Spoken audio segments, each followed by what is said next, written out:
دریا کے پار جاتا ہے۔ سنیں گے دوستو مختار انصاری کی موت پر عمران پرتاپ گری کی ایک نظم۔ اس سے پہلے بتا دوں دوستو مختار انصاری کے بعد اگلا نمبر اویسی کا ہے۔ سوشل میڈیا یوزر کرشنا نے اسد الدین اویسی کے خلاف کیا ٹویٹ۔ چلیے پہلے سنتے ہیں عمران پرتاپ گری کی نظم۔ تو آپ سے گزارش ہے ویڈیو کو لائک کیجیے اور چینل کو ضرور سبسکرائب کیجیے۔ رائے گاں میرا خون نہیں جاتا، رائے گاں تیرا وار جاتا ہے، رائے گاں تیرا وار جاتا ہے، اور تیری فرعونیت بھی دیکھے گی۔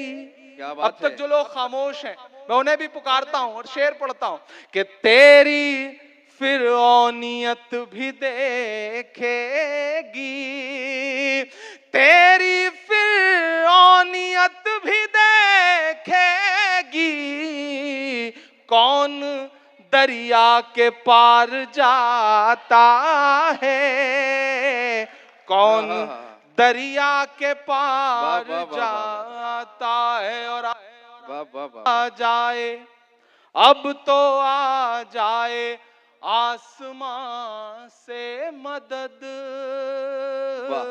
میری اس دعا میں شامل ہوئیے گا کہ اب تو آ جائے آسمان سے مدد، اب تو آ جائے آسمان سے مدد، اب تو صبر و قرار جاتا ہے، اب تو صبر و قرار جاتا ہے۔ تیری شعلہ بیانی سے زیادہ کون سمجھے گا، لہو کا رنگ پانی سے زیادہ کون سمجھے گا۔ میں حیدرآباد میں کھڑا ہوں اور میرے یہ 4 مصرے مجھے پتا ہے حیدرآباد سے دلی تک کا سفر طے کریں گے۔ میں پڑھتا ہوں اور آپ سے دعائیں مانگتا ہوں۔ تیری شعلہ بیانی سے زیادہ کون سمجھے گا، لہو کا رنگ پانی سے زیادہ کون سمجھے گا، اجی قدرت کی لاٹھی میں کہاں آواز ہوتی ہے، اجی قدرت کی لاٹھی میں کہاں آواز ہوتی ہے،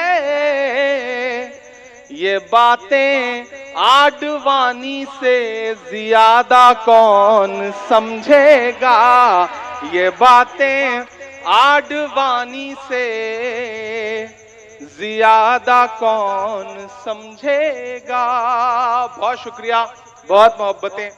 اب میرا خیال ہے آپ اس موڈ میں آ چکے ہیں۔ آپ سے بھی گزارش ہے کہ ادھر کنارے ہو جائیں، بس آپ کوئی اوپر نہ آئیں تو اس سب انتظام کی کوئی ضرورت ہی نہیں ہے۔ بہت اچھا سن رہے ہیں آپ، بہت محبت سے سن رہے ہیں۔ میں تھوڑی دیر آپ سے سنجیدہ گفتگو کرنا چاہتا ہوں اور اس کے لیے مجھے آپ کی سنجیدگی بھی چاہیے۔ یہاں پر ہمارے ساتھی، ہمارے دوست فیروز صاحب بیٹھے ہوئے ہیں، عثمان محمد خان بیٹھے ہوئے ہیں، خواجہ بلال ہیں، ہمارے گریٹر حیدرآباد چیئرمین ارشد صاحب ہیں۔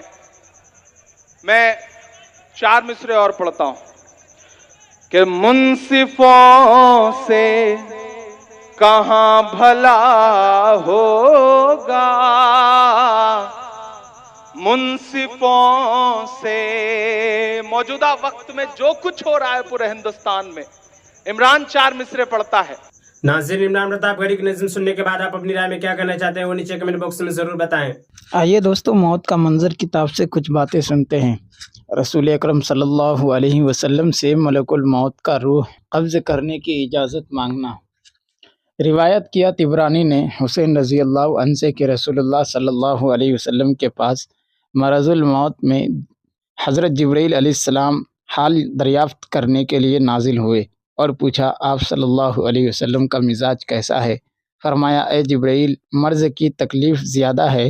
اس درمیان میں ملک الموت نے دروازے پر آواز دی اور اندر آنے کی اجازت طلب کی۔ جبرائیل علیہ السلام نے کہا اے محمد صلی اللہ علیہ وسلم، یہ ملک الموت ہیں، آپ کے پاس آنے کی اجازت طلب کرتے ہیں۔ اس سے پہلے کسی سے اجازت نہ چاہی اور آپ کے بعد بھی کسی سے اجازت نہ چاہیں گے۔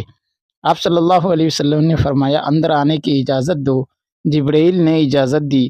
ملک الموت سامنے آ کر کھڑے ہو کر اور کہا اللہ تعالیٰ نے مجھ کو آپ کے پاس بھیجا ہے اور مجھ کو حکم دیا ہے کہ آپ کی تابعداری کروں، پس اگر آپ اجازت دیں میں آپ کی روح قبض کروں تو قبض کروں گا، اور اگر اجازت نہ دے تو قبض نہ کروں گا۔ آپ صلی اللہ علیہ وسلم نے فرمایا اے ملک الموت کیا تم ایسا کر سکو گے؟ کہا ہاں یا رسول اللہ، اللہ نے مجھ کو ایسا ہی حکم دیا ہے۔ پھر جبرائیل علیہ السلام نے آپ صلی اللہ علیہ وسلم سے کہا یا رسول اللہ، اللہ تعالیٰ آپ کی ملاقات کا مشتاق ہے۔ پس فرمایا رسول اللہ صلی اللہ علیہ وسلم نے اے ملک الموت اللہ کے حکم کی تعمیل کرو، اور ملک الموت نے آپ صلی اللہ علیہ وسلم کی روح قبض کی۔ قصے اللہ والوں کی موت کے بارے میں۔ حضرت معاذ رضی اللہ عنہ کے جب انتقال کا وقت قریب تھا تو فرمایا اللہ تجھے معلوم ہے کہ میں دنیا میں زیادہ دن رہنا چاہتا تھا، مگر نہ اس وجہ سے کہ مجھے دنیا سے محبت تھی، نہ اس وجہ سے کہ یہاں نہریں اور باغ لگاؤں، بلکہ اس وجہ سے چاہتا تھا کہ گرمیوں کے دوپہر میں روزہ کی پیاس کا لطف اٹھاؤں اور دین کے لیے مشقت میں اوقات گزاروں اور تیرے ذکر کے حلقوں میں شریک ہوا کروں۔ حضرت سلمان رضی اللہ عنہ کا جب انتقال ہونے لگا تو وہ رونے لگے۔ کسی نے کہا رونے کی کیا بات ہے، تم جا کر حضور صلی اللہ علیہ وسلم سے ملو گے۔ حضور صلی اللہ علیہ وسلم کا وصال اس حال میں ہوا کہ تم سے راضی تھے۔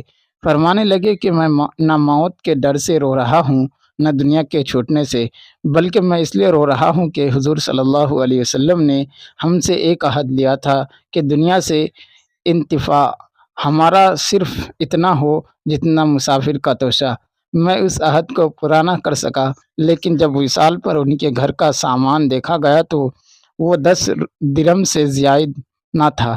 یہ تھی وہ کل کائنات جس کی زیادتی پر رو رہے تھے۔ اس کے بعد انہوں نے تھوڑا سا مشک منگوایا اور بیوی سے فرمایا کہ اس کو بھگو کر میرے بستر پر چھڑک دو، میرے پاس ایسی جماعت آ رہی ہے جو نہ انسان ہے نہ جن ہے۔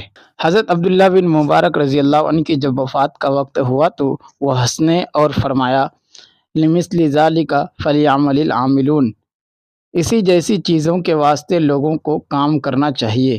وہاں کی کچھ لذتیں فرحتیں سامنے آئی ہوں گی۔ نیز جب ان کی وفات کا وقت تھا تو انہوں نے اپنے غلام سے جن کا نام نصر تھا فرمایا کہ میرا سر زمین پر رکھ دو۔ وہ رونے لگے۔ انہوں نے پوچھا کہ رونے کی کیا بات ہے؟ نصر نے کہا آپ ایسی راحتوں میں زندگی گزارتے تھے، اب اس طرح فقیروں کی طرح زمین پر سر رکھ کر مر رہے ہیں۔ فرمانے لگے چپ رہ، میں نے حق تعالی شانو سے دعا کی تھی کہ میری زندگی مالداری کی سی ہو اور میری موت فقیروں جیسی۔ حضرت سفیان ثوری رضی اللہ عنہ فرماتے ہیں کہ جس وقت ملک الموت دل کی رگ کو چھوتے ہیں اس وقت آدمی کا لوگوں کو پہچاننا موقوف ہو جاتا ہے، زبان بند ہو جاتی ہے اور دنیا کی وہ تمام چیزوں کو بھول جاتا ہے۔ اگر اس وقت آدمی پر موت کا نشہ سوار نہ ہو تو تکلیف کی شدت سے پاس والوں پر تلوار چلانے لگے۔ بعض روایت میں آیا ہے کہ جس وقت سانس حلق میں ہوتا ہے اس وقت شیطان اسے گمراہ کرنے کی انتہائی کوشش کرتا ہے۔ اور عمران پرتاپ گڑھی سے جڑی خبروں اور نظموں کے لیے ہمارے اس چینل کو ضرور سبسکرائب کریں۔ ملتے ہیں کسی اور ویڈیو میں سے نئی نظم اور نئی خبروں کے ساتھ، تو جب تک کے لیے دیجیے مجھے اجازت اور رکھیے اپنا خیال۔ آپ دیکھ رہے تھے IR مشاعرہ میڈیا اور میں آپ کے ساتھ محمد ثاقب۔ السلام علیکم۔